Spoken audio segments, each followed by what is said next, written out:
Welcome back, dear listeners. Couldn't get enough of Connect More? Well, it's your lucky day. And mine, since I've got a couple questions to ask these cats. In this Connect More shorty, we'll connect some more? Whatever. Let's see what more these puds can possibly have to say.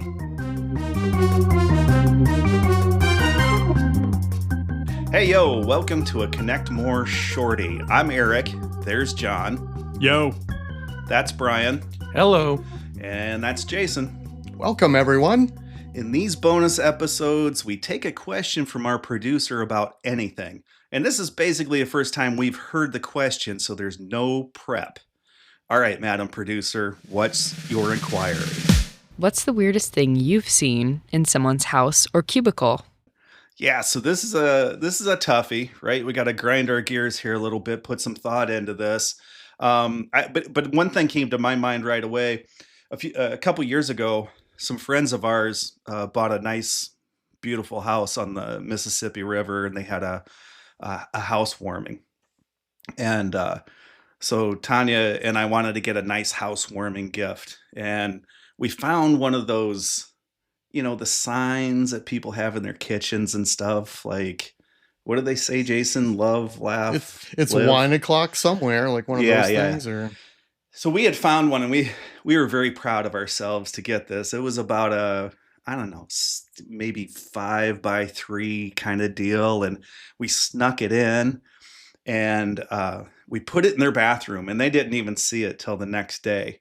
But it had it's a sign. It's got 5 stars on it, and then says, "Would poop here again."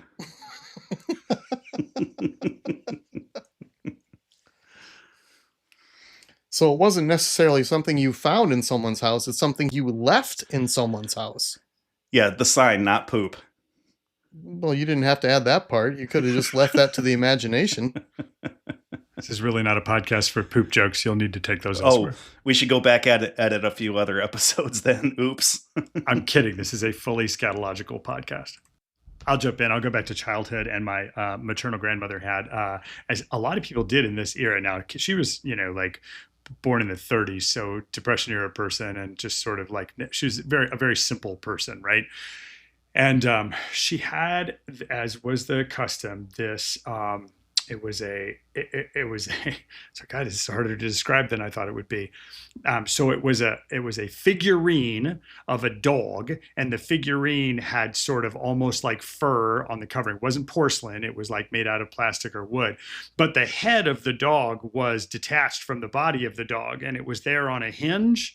Did you ever see these? And so if you tap the top of the dog's head, the dog would just sit there and bob its head, and it would go for many minutes, and you just sit and watch this dog bob its head.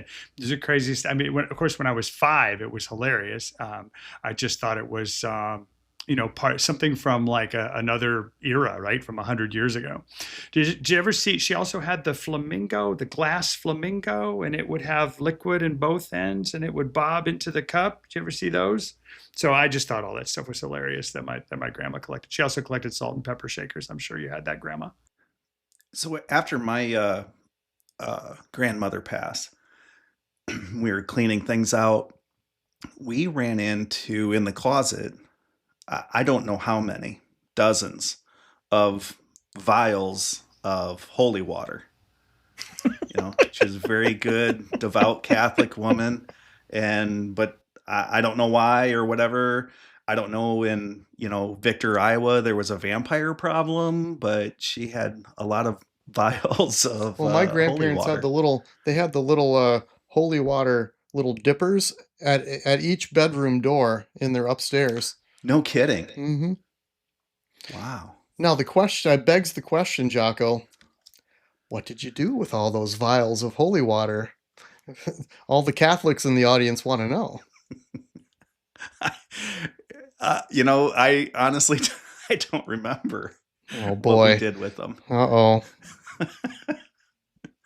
I'm guessing that there's a lot of holy bushes outside the apartment where she lived. I was going to say, Larry Van Laker had a lot of whiskey and waters there that went down especially well. Is that what was going on?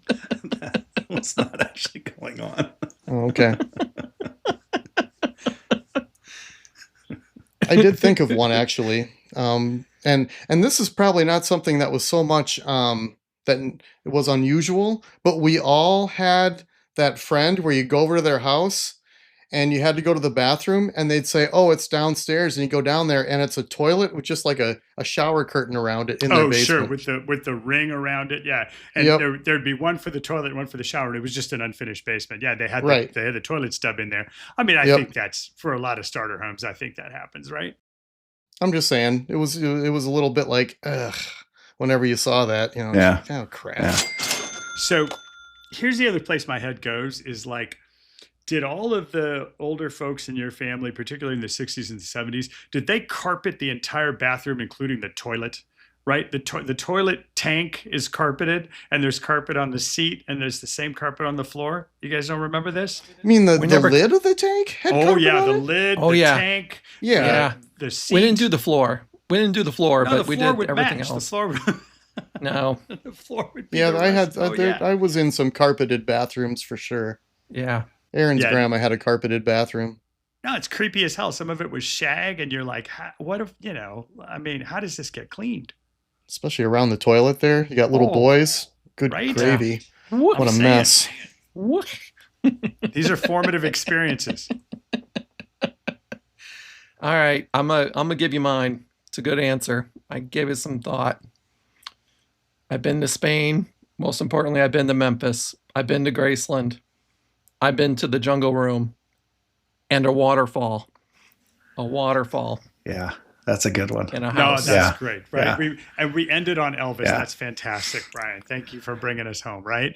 I mean, Graceland was everything. It was like the template for all American kitsch, right? That the little Scotch glass that said TCB on it. And how many people had that, I just kept thinking, walking through Graceland every time I go, boy, that dude had OCD so bad.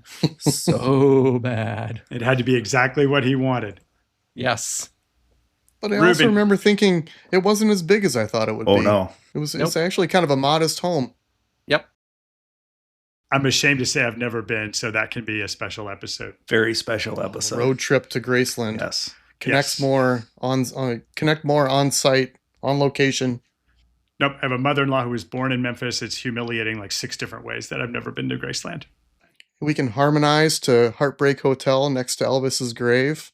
Since my baby A la left Spinal me, Tap. me. Oh, I look forward to that happening soon, folks. And we hope you've enjoyed this bonus Connect More.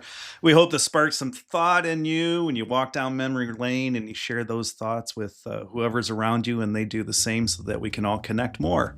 Closing credits, please. Thank you for listening to Connect More. I'm the producer. Please subscribe and like this podcast because it's my only chance of getting paid for this gig. Connect More is a product of Pan Tiger LLC and is hosted by Brian Danielson, Eric Van Lanker, Jason Nisus, and John Hedgecoff. Connect More is edited by me and Jocko. The showrunners are Jax, Hedge, and Weenus. Theme music written and recorded by Ryan Veeder. Cover art designed by Leon Golden. Musical director is Evil. Legal liaison is Brian.